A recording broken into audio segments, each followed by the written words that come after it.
Welcome to Not Milk Never Milk. Subscribe if you're lactose intolerant.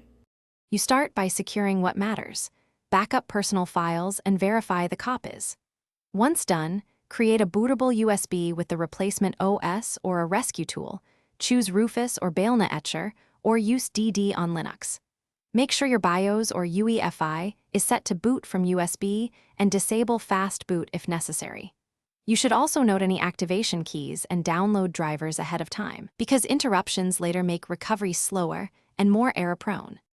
You boot the machine from your prepared USB and go straight to the installer or partition manager.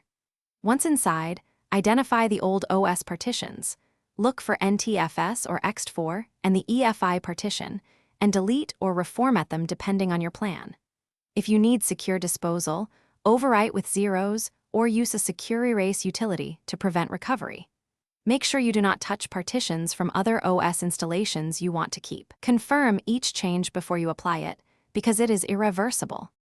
You proceed to install the replacement OS into the newly prepared space, recreating necessary partitions like EFI, root, and swap. When the installer asks, install the bootloader to the correct physical disk so the system can boot cleanly.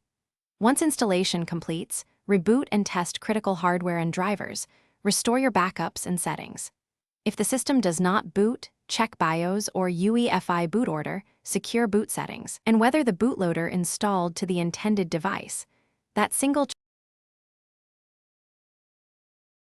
Thanks for watching. If this was helpful, leave a like and consider subscribing. See you next time.